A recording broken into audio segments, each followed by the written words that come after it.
सोमवार अष्टमी तिथि, शिव पार्वती का बहुत ही सुंदर दिन।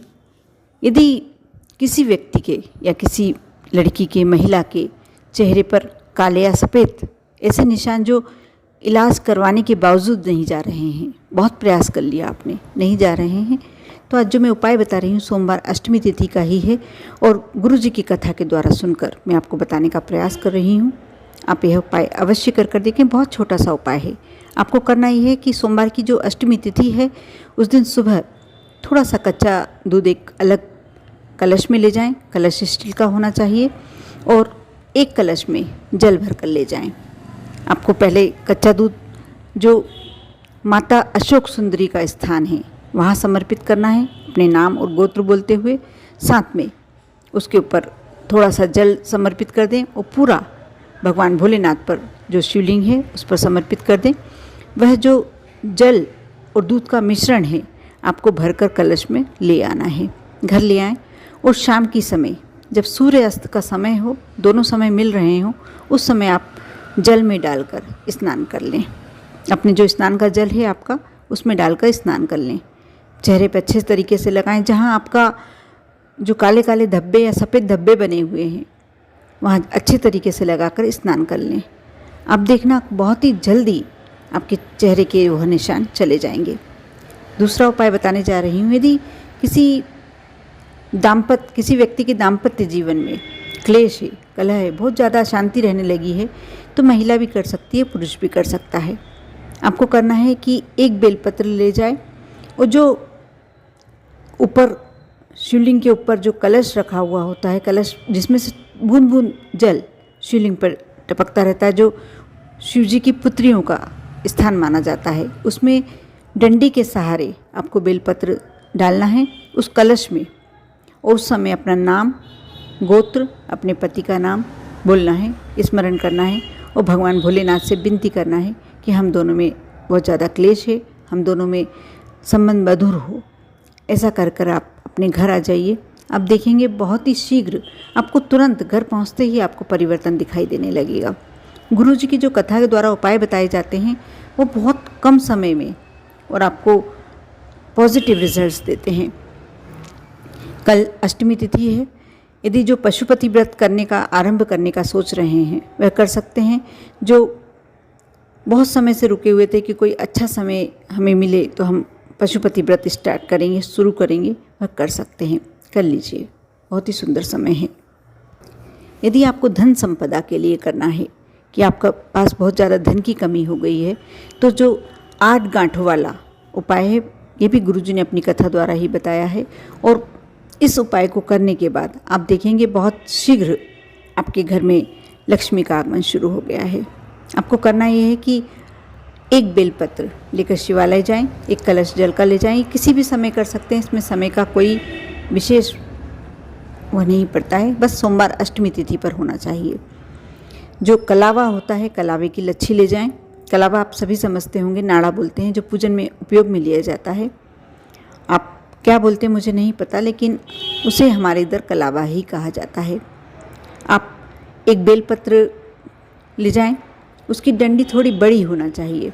आप शिवालय जाएं, उसमें 8 गांठें बिल्कुल पास पास आप उस डंडी पर उस कलावे के द्वारा लगाएं और आपको हर कलावे में जब भी नाट लगाएं, गठान लगाएं, जो बेलपत्र आपको एक ही लेना है, उसकी डंडी लंबी लें। ऐसा प्रयास करें कि बेलपत्र ऐसा हो जो, पहली बात तो आप कहीं से भी कटा फिटा नहीं होना चाहिए।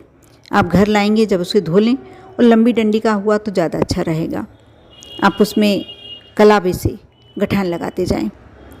बेलपत्र की डंडी में आप पहली गठान लगाएंगे जब स्मरण करें भोलेनाथ का और अपनी मन की मनोकामना करें। इस प्रकार हर नाट को लगाते हुए, हर गठान को लगाते हुए अपने मन की मनोकामना बोलते हुए गठान लगाएं।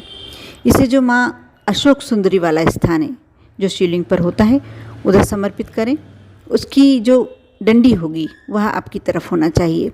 उसके बाद जल समर्पित करें भोलेनाथ पर, शिवलिंग पर, और अपने मन की कामना कहते हुए आप घर आ जाएं। अब देखना शीघ्र ही जिस मनोकामना से आपने यह उपाय किया है, ये धन संपदा बढ़ाने वाला उपाय है। इसको करने के बाद माँ लक्ष्मी आप पर अपनी कृपा बनाने लगती है, भोलेनाथ की कृपा होने लगती है, जिससे आपकी धन संपदा में वृद्धि होने लगती है। बहुत छोटे छोटे से उपाय होते हैं गुरुजी के, लेकिन बहुत ही अचूक। आपको इसमें से मैंने 3 उपाय बताए हैं। पहला उपाय बताया है, यदि आपके कोई चेहरे पर काले दाग धब्बे हो गए हैं, बहुत समय से परेशान हैं, सफ़ेद दाग हो गए हैं और डॉक्टरों के इलाज के बाद भी यदि आपका वह काला दाग धब्बा नहीं जा रहा है, सफ़ेद दाग धब्बा नहीं जा रहा है, तो आप यह उपाय कर सकते हैं। दूसरा उपाय बताया है मैंने कि यदि पति पत्नी में बहुत ज़्यादा क्लेश हो रहा है, तब आप एक दूसरा उपाय कर सकते हैं। बहुत ही शीघ्र जिसको अपने संबंधों में सुधार लाना है वह उपाय करें, लेकिन विश्वास के साथ। तीसरा उपाय मैंने बताया है, यदि आपके घर में धन संपदा की कमी है, यदि कोई ऐसी परेशानी है। और चौथा उपाय मैं बताने जा रही हूँ, आपको कोई बीमारी है और यदि आप उस बीमारी से निजात पाना चाहते हैं, छुटकारा पाना चाहते हैं, 7 लौंग, फूल वाली लौंग लेना है आपको। अष्टमी तिथि पर करना है, शाम की समय करना है ये उपाय।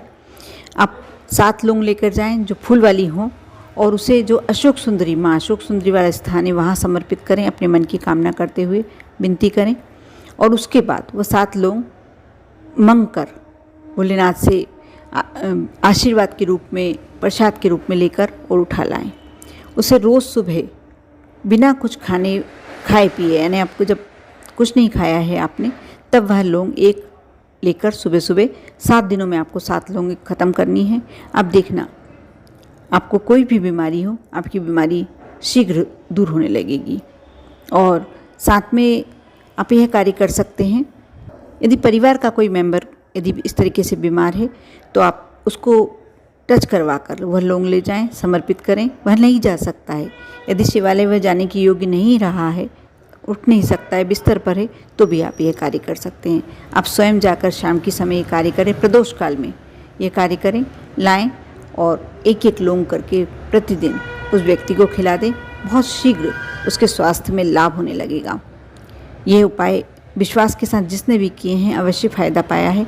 और यदि इसमें कोई उपाय ऐसा है जो आपको समझ में नहीं आ रहा है, कल का दिन बहुत अच्छा दिन है, पशुपति व्रत आरंभ करने के लिए बहुत ही सुंदर दिन है, आप कर सकते हैं। और यदि आपको कोई उपाय में कोई ऐसा लग रहा है कि कन्फ्यूज़न है, तो आप मेरे से कमेंट्स में अवश्य पूछें। और श्री शिवाय नमस्तुभ्यम या ओम नमः शिवाय का जयकारा लगाना कमेंट्स में बिल्कुल ना भूलें, क्योंकि कल जो सोमवार को अष्टमी पड़ रही है, अष्टमी तिथि पड़ रही है, एक विशेष योग होता है, बहुत ही सुंदर योग होता है। इसमें भोलेनाथ पर यदि आप एक विश्वास के साथ, श्रद्धा के साथ एक कलश जल भी समर्पित करते हैं, उसका भी आपको पूरा वही फायदा होता है जो आप कुछ उपाय के लिए करते हैं। लेकिन ये उपाय इसलिए होते हैं कि बहुत छोटे होते हैं और कोई ज़्यादा पैसे खर्च करने वाले उपाय नहीं होते हैं। लेकिन आप किसी विशेष समस्या से ग्रस्त हैं, तब आपको ये उपाय अवश्य करना चाहिए। मैं तो कहूँगी कि यदि कोई आसपास ऐसा व्यक्ति है जो इन परेशानियों से गुजर रहा है, तो आप उनके साथ अवश्य शेयर करें। ओम नमः शिवाय।